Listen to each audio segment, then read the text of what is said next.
Tasile au mana tua ile mata upulang le no fa nga tole upule. Tasile vai nga fia fa mani no langa. Tasile fa mimita ale homeless le o kanga kale fa ngi. Ai fa se ai le maru lo telo le tunu. Il fa nga ino upule lo onopo. Si ngi melang fa nga so. O ila lela u fa mani no atua ya tia u ila ingilisi. Ia le ingilisi yolo nga le sa o fupula ya na fi ele o le olo le ingilisi. Ele o le ingilisi e olo. Ai o le ingilisi ele e ngo o ye afo ye. O le sa ngo me o le ingilisi e olo, o le ingilisi e. E mo wele lu manga. O le upule ma le falanginga le o le honorable. E te le so na avea i se tangata mua. E le i pale i se tofi pale mia. Pe na pale i se tofi fa minista. Pauanga. Nga pauanga o kangaka. E ave iai ai mai se fo i le fionga i le fonga fe talai. E o oa i le sui fonga fe kalai. E le avea iai se upu honorable. O le fonga fe kalai. E ave iai le honorable. Mingi ska uma. E ave iai le honorable. Pale mia ma e nga pale mia nga auru kofi pale mia. E ave iai honorable. O tō whinga foi nei lei a tau o tiro foi nai te sila fia. Pe e afu alau tau tua mo uma foi. E tu maua ia le whalanginga le ia te oe. E li se whalanginga foi le ke vai e ngofo whakua. A o mea le homeless lea. O ia li mongi wa honorable. O anga whenga honorable se li mongi. O no fa honorable uma ya mele te fatoi. Langa o mele mo le ayo afo tangata. Matupe. E paule o le mete no fo ave tangata e sofia ma fa se e. O honorable. E o associate ministers. Let's clarify le mele. E o associate minister ele avea yengi upu honorable. Ia mangingo marama. Ele honorable se sui pare mia. O i sa tulo sui mingiska sui lango. Yes.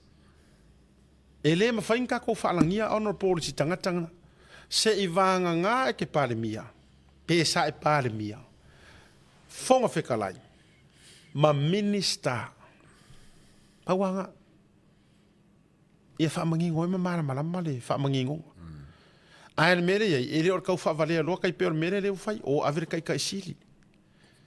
O me na mo me tau fa vale. Yes. Or kau fa vale le ngol menga kai sili papastui. O me ia. Or mo kwa kau fa vale ngi ko ia. Hoi, hero.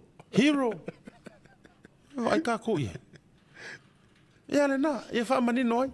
A me ia fai ele tu inga na ma fo no ta ora homeless o tamalea langa ole mena le na te fai nei le fai nga ruenga ia te lolanga o le o pengi fiki mai ai le o mai tele e fatanga act e fero ro mai to ai ava ia tangata o pe fule a como mo e pe o ka pe o winga pe la ko ke koko pe o winga afrika le mo e ai fa ngare to o fatanga etu o tonu o fare mai e o ai fale fa ye va inga o me o mai fa nga fo ile le lona tulanga fa e o ai le sistema ala ni usila ma tu pe le winzo le scamere rile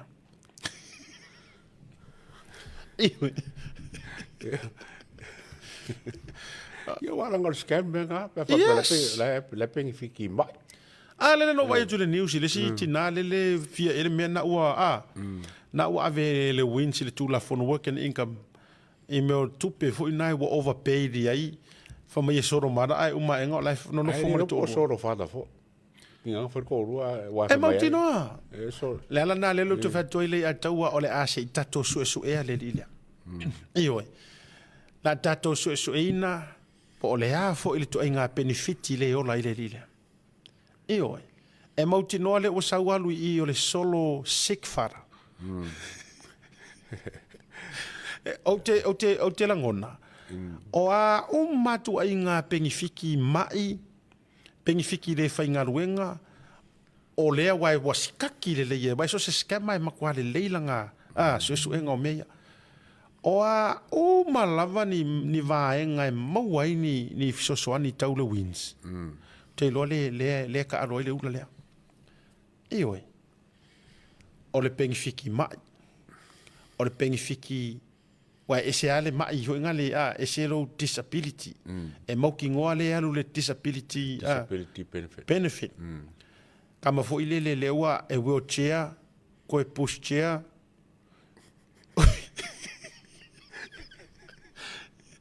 Ia sau le tu o le sorofara.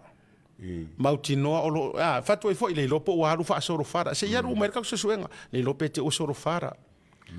Solo sick fara. Single parent.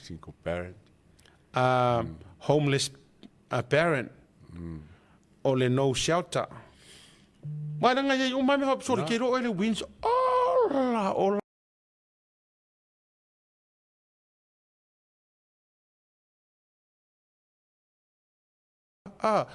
ia e foi me ka o le invalid benefits. Ilanga mo leva e foi kai me o te me o radio samo. Ma to o ila ia le e me workshops so ile le working income. E mal me te mala mai inga i kai mo ko viki nga faile mele. Mo te o mai lai ta ula tu nu ku ai nga nga ku pengi e fa nga la maori. Me nga le fi nga nga maori. So do ka ko nga pengi fiki ma ia mere o ye. Male job seeker support. Kama senga le la ve ai ro ma le dia e si ofo ila ya le job seeker. Ia nga. Accommodation supplement. O le child lost. Education. Lost and found. Lost property.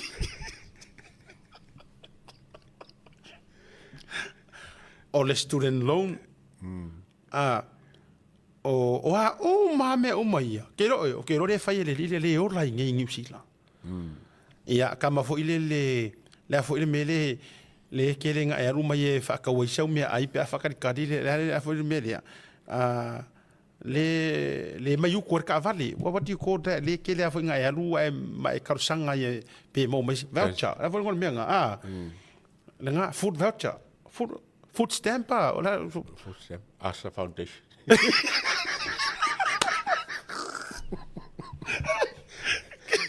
E mo kingo ale kinga hinga ska mo kele ai fanga ngale e li lopo ia wala ngale Asa Foundation they have uma free food grants, that's the name of the thing. Food grants na e mo kingo akasira kanga kai food grant o ai si me e mo kingo fo e harura ve me nga mo meo stress benefit. Compassion benefit. Lost and found.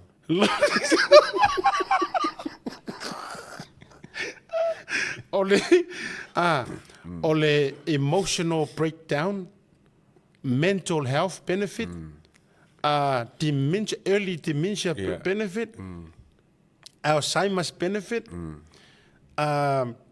disowned.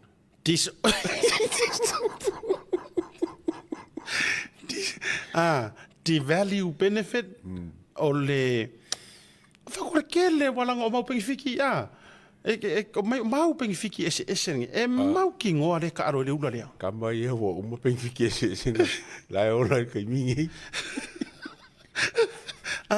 e o le me fo ile le advance benefit o le advance o payback o le advance payment. I owe you. So, well, lei longa wa e so lo ka. Who knows ya waru maternity. Maternity leave.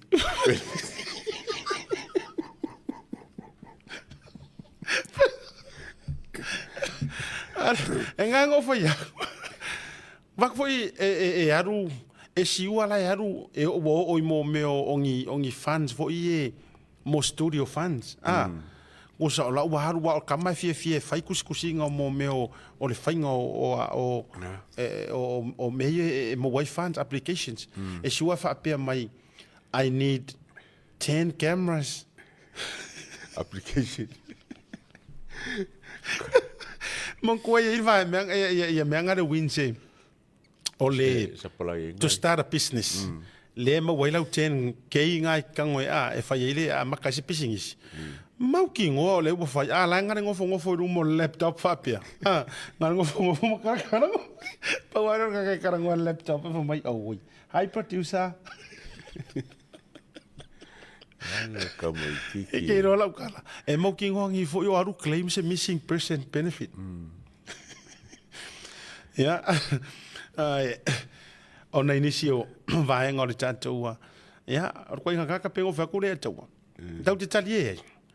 Le fafta yo le o vai to ina inisio tangata i wa matana sen mai nei la ko di siki ma me o malava. Me o mana fai le tangata le ya te auto. Fa mau lalo policity ma a mai se tusi. Ona tatu avela i le loia le fono fo fotua. E submit avele le ia ko. Ave ai le tatu i le tu inga tangata. Leanga o le scam le mea le wongofo ka o ia le representative o Samoa. A sa roka. O me ka. Vai le ko e o le ko inga kanga. Ya. Tatu wo tatu malolonga.